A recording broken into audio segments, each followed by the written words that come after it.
Ayer hablábamos del texto de El camino de Emaús y después antier hablábamos de Emaús y después hablábamos de la aparición del Señor a sus discípulos. Pero otro de las apariciones que me parecen muy llenas de sentimiento y conmovedoras es la que nos presenta el final del Evangelio de San Juan en el capítulo 21, versículos del 1 al 14. La aparición de Jesús en el lago de Tiberíades. Vamos a iniciar esta meditación de hoy con este texto, Juan 21, 1, 14. Bienvenidos a Meditaciones Peregrinas.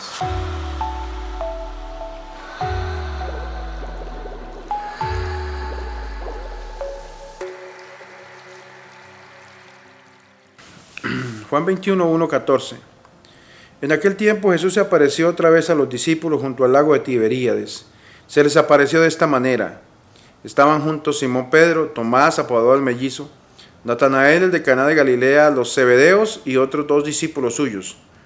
Simón Pedro les dice: me voy a pescar. Ellos contestan: vamos también nosotros contigo. Salieron y se embarcaron y aquella noche no cogieron nada. Estaban ya amaneciendo cuando Jesús se presentó en la orilla. Los discípulos no sabían que era Jesús. Jesús les dice: muchachos, ¿tienen pescado? Ellos contestaron: no. Él les dice: echen la red a la derecha desde la barca y encontrarán. La echaron y no podían sacarla por la multitud de peces. Aquel discípulo a quien Jesús amaba le dice a Pedro: es el Señor. Al oír que era el Señor, Simón Pedro, que estaba desnudo, se ató la túnica y se echó al agua. Los demás discípulos se acercaron a la barca, porque no distaban de tierra más de unos 200 codos, remolcando la red con los peces. Al saltar a tierra, ven unas brasas con un pescado puesto encima y pan. Jesús les dice: traigan los peces que acaban de recoger. Simón Pedro subió a la barca y arrastró hasta la orilla la red repleta de peces grandes, 153. Y aunque eran tantos, no se rompió la red. Jesús les dice: vengan, comamos. Ninguno de los discípulos se atrevería a preguntarle quién era, porque sabían bien que era el Señor. Jesús se acerca, toma el pan y se lo da, lo mismo el pescado. Esta fue la tercera vez que Jesús se apareció a los discípulos después de resucitar de entre los muertos. Palabra del Señor. Gloria a ti, Señor Jesús.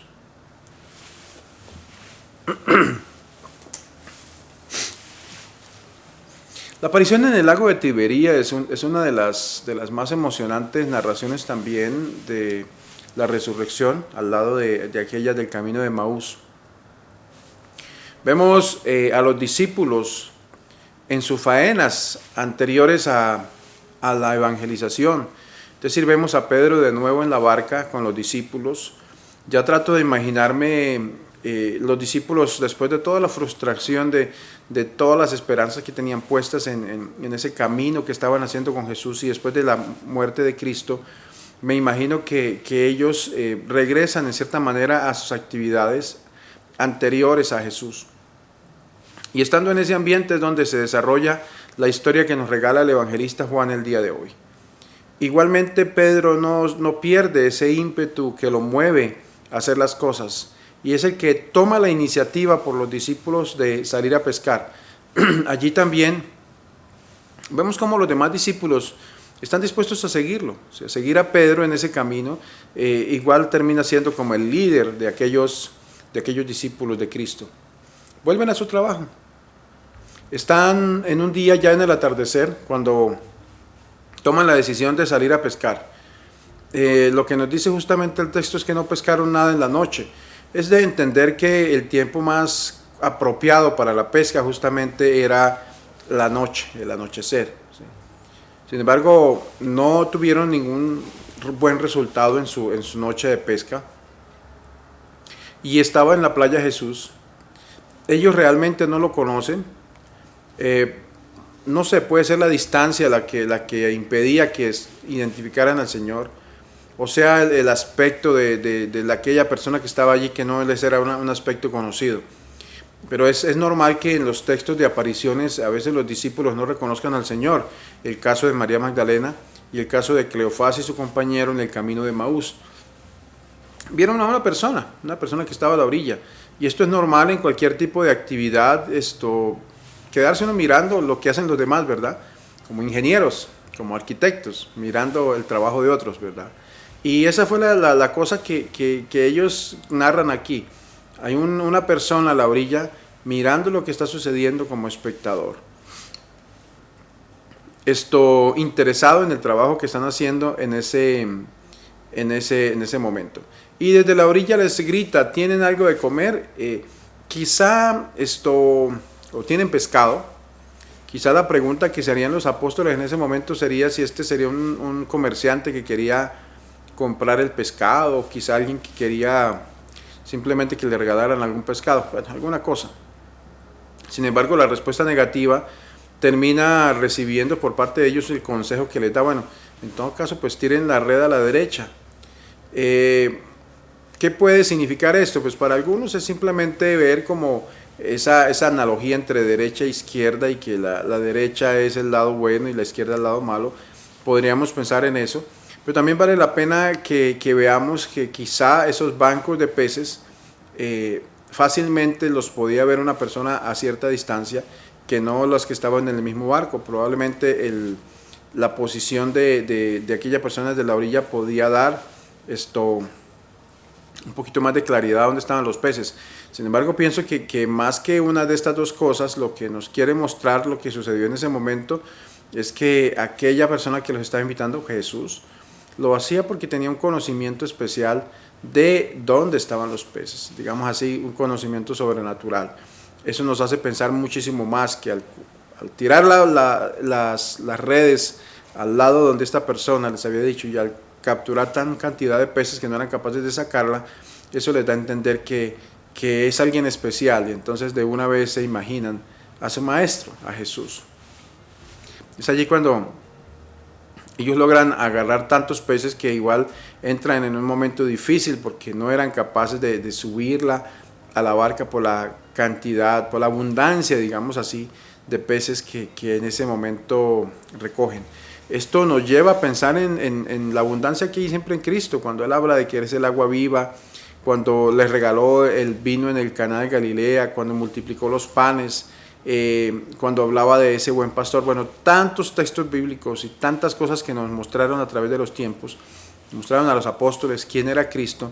De una vez hizo que Juan le dijera a Pedro, es el Señor, ¿sí? Es Jesús el que está aquí. Aquí se nos presenta una cosa interesante cuando habla el texto de que Pedro estaba desnudo. Yo realmente lo que veo es que no es una desnudez total, ¿sí? Es simplemente que estaba, digamos así, como en ropa interior, digámoslo así, o como hacen los pescadores, ¿verdad? En la pesca, por más que sea, uno ve los pescadores de nuestras tierras que andan sin camisa, quizá en pantaloneta, como decimos nosotros. Es una manera mucho más práctica de trabajar, ¿verdad? Donde, sobre todo en los calores del trópico, el tener ropa a veces se hace incómodo. Entonces una pantaloneta es casi lo básico que se usa. Aunque no estamos hablando del trópico, estamos hablando del lago de Tiberías, pero parece que en el ambiente de esa región, la temperatura en la noche se mantenía bastante cálida. Entonces sería muy normal, digamos así, que igual prescindieran de tener toda la ropa que se usaba normalmente. Y de hecho eso pasa en la vida diaria. Uno no va a pescar con la ropa que va a trabajar en la oficina. Quizá los discípulos tenían su ropa de diario y simplemente usaban algún tipo de manta básica para ir a pescar. Y es lo que sucede en este momento. Entonces los discípulos están pescando con lo básico, y ya cuando sienten que es el Señor, y este Pedro que con ese impulso que siempre lo movía, decide tirarse al agua con la sola túnica. Igual es un sentido de respeto por Jesús o por la persona que sea. Digamos, ellos igual, por más que sea, no se van a ir en pantaloneta bueno, quizá la gente hoy en día lo hace, pero no se van a ir en pantaloneta a saludar a alguien que quiere algo, sino que quizá tratan de organizar un poquito más sus ropas. Y fue lo que hizo Pedro. Pedro simplemente se anudó, dice ahí, la túnica a la cintura y se arrojó al mar, ¿sí? Para buscar al Señor. Pienso yo que este deseo de buscar y acercarse a Él, aunque no fueron capaces ni siquiera de decirle eres tú o nada de eso, muestra dos cosas. Por un lado, que siempre Pedro era aquel que estaba dispuesto a tomar la iniciativa en muchas cosas, tenía ese arrojo, como esa fuerza que lo movía a hacer las cosas. Y la otra, pues también con toda la frustración que había vivido Pedro en los últimos tiempos de Jesús y cómo le negó y todo eso, pienso que de una u otra manera esto le movía a acercarse al Señor. Por eso digamos, es interesante ahí cuando dice que él simplemente se tiró al agua y se acercó hasta donde estaba el Señor. Es como digamos así, sería una manera como lo pudiéramos interpretar. Los otros discípulos vinieron en la barca, según eso. El que se lanzó adelante fue Pedro.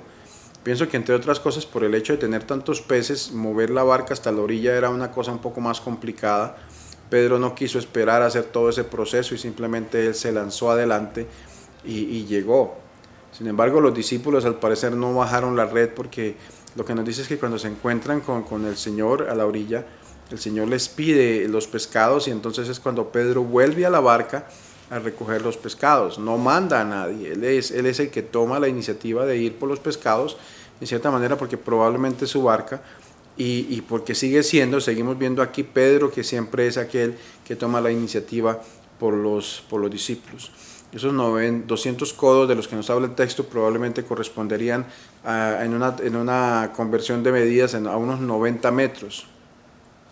La barca estaba a unos 90 metros de la orilla del lago. ¿Sí? Interesante ver también cuando ellos llegan a la orilla, ya hay un fuego, ya se ha preparado una cena, pescado y pan para ellos. Entonces es cuando Él los hace entrar a formar parte de esa comida, ¿sí? Los invita a comer ese pan y a comer ese pescado que hay ahí. Hay un dato interesante en el texto de hoy, es acerca de los 153 peces grandes. Se ha tratado de decir de todo, se ha tratado de buscar una manera figurativa o simbólica qué significa este número 153. Y se han dicho muchas cosas, incluso algunos lograron decir que era una manera de decir que la cantidad o el tipo de peces que había en ese lago eran hasta 153 distintos géneros de peces, digamos así. Sin embargo, pienso que ninguna de estas daría con el aspecto que se quiere buscar. Yo lo vería más, y de acuerdo también con algunos de los estudiosos, lo vería más en el sentido de una gran cantidad de peces grandes, y de un número que nos quiere decir que fue un momento impactante para ellos, un momento en el cual no olvidaron la cantidad de peces que recogieron, no en el sentido simbólico, sino en el sentido real de lo que significó una pesca de 153 peces, es decir, una gran cantidad de pescados que pudieron en ese momento recibir, digamos, en esa pesca. Hay algunas cosas también que podemos ver en Cristo cuando Cristo les invita a comer.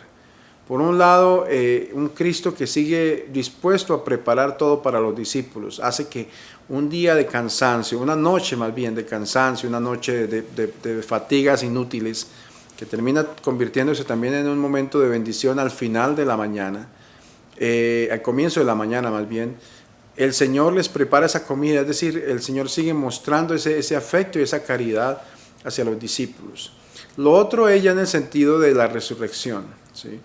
El Señor se les manifiesta, se muestra hacia ellos y los invita a comer, aunque en este caso concreto el Señor no dice que haya comido pan o pescado, simplemente que les ofrece a ellos pan y pescado.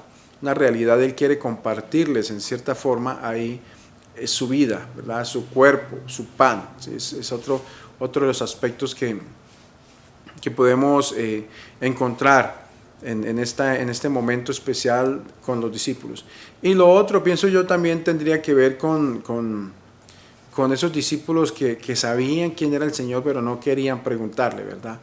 Es una especie de respeto, una especie de no dejar perder este momento sagrado en el que tienen una experiencia especial de Cristo, pero no quieren dañar esa experiencia con preguntas que parecían sobrar.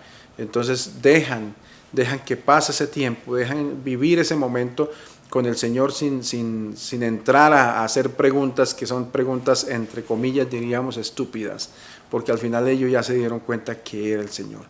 Son textos hermosos, digamos, este texto, así como el del Camino de Emaús, son textos cargados de mucho sentido, especialmente porque tanto en Emaús se habla de que cuando llegan allí es en la noche, ahora también es en la madrugada.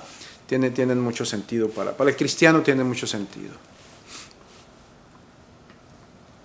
Entremos a la meditación hoy y vamos a tratar de encontrar algunos aspectos que nos pueden como ayudar a entrar en una escena distinta de lo que este texto puede significar para nosotros, ¿verdad? Más allá de si históricamente sucedió o no, que muchos se pudieran preguntar eso, hay algunos aspectos que nos ayudan hoy, o que nos pueden ayudar hoy a la meditación. Es Pedro el que toma la iniciativa, el que se va para la barca, y son los discípulos los que lo siguen. Lo que nos dicen es que eran 7 discípulos los que iban en la barca de Pedro. Este número 7 es un número que significa la universalidad, ¿sí? No son los 12 discípulos, pero son 7, y es en sentido universal, ¿sí? Sabemos la importancia del número 7 incluso hasta hoy, ¿sí? Los 7 sacramentos, por ejemplo. No logran pescar nada. Después, ese Cristo que está viéndolos desde la orilla de la barca, nos invita a ver a la iglesia que navega en el mundo, que está en este mundo luchando, bregando, tratando de pescar su buena pesca, pero Cristo desde la orilla del lago está pendiente de ellos, cuidándolos y orientándoles en la manera como deben pescar. Esta invitación de Cristo a tirar la red a la derecha y todos esos peces que recogen, es también una manera de entender que cuando los discípulos están dispuestos a obedecer al Maestro, las cosas van por el buen camino. Ahora, el tercer aspecto interesante es que los discípulos, después de que siguen la orden de Cristo y pescan, entonces ya se acercan a la orilla, ¿verdad? Es una manera de ver cómo tanto Pedro como los discípulos deben dejarse guiar por el Señor. Obedecen a la obra, al mandato de Cristo. Pienso que de una u otra forma hoy eso nos está hablando a nosotros, como iglesia estamos llamados a obedecer al Señor. Hoy en día hay muchas fuerzas que quieren crear como una propia religión, con base en la religión, tergiversando, cambiando textos bíblicos. Pienso que el punto es hasta dónde nosotros estamos dispuestos a dejarnos moldear por aquel mensaje que Cristo nos dejó. Otro es descubrir cómo cuando termina esa jornada de trabajo que al comienzo fue tan frustrante y tan vacía, el Señor está dispuesto a prepararnos una comida. Es decir, el fruto que uno recibe del trabajo llega en el momento apropiado. ¿Sí? A veces uno cree que el trabajo de una jornada o la misión que uno hizo es en vano. No, en algún punto está dando fruto y eso depende mucho de cómo dejemos y obedezcamos el camino que Cristo nos pone en la vida. Cristo está pendiente de nosotros, de nuestras faenas, de nuestros cansancios, de nuestras fatigas, y está dispuesto a tener preparado para nosotros este alimento. Recordamos, y esto nos hace recordar también la multiplicación de los panes y los peces que sucedió varias veces, la vemos en los textos bíblicos, y que nos hace pensar también en esas palabras de Cristo en Mateo 11:28, aquellos que se encuentren cansados, aquellos que se encuentren agobiados, que vengan a mí, que yo les daré descanso. Casi que es eso, ¿no? O sea, después de un día de trabajo, qué cosa más hermosa que llegar a la playa y encontrar allí que estaba preparada una cena, pan, pescado y la compañía de Cristo en sus vidas. Apreciado pueblo de fe, es un hermoso texto para contemplarlo. Y los invito a que lo contemplemos en esta última parte de la meditación, donde hablábamos de este momento en que podemos comparar esta barca que está pescando y a Jesús en la orilla con la historia de la iglesia hoy, que se encuentra navegando en un mundo donde a veces no se encuentran frutos, pero que al final la obediencia a Cristo hace que vengan frutos. Y esto nos invita a nosotros hoy como pueblo de fe a mirar hasta dónde estamos dispuestos a pescar donde Cristo nos manda y como Cristo nos manda. Y hasta dónde estamos dispuestos a, en un momento dado, lanzarnos al agua para acercarnos a donde está el Señor y hablar con Él. Gracias, Señor, por esta nueva jornada pascual, por este tiempo de bendiciones.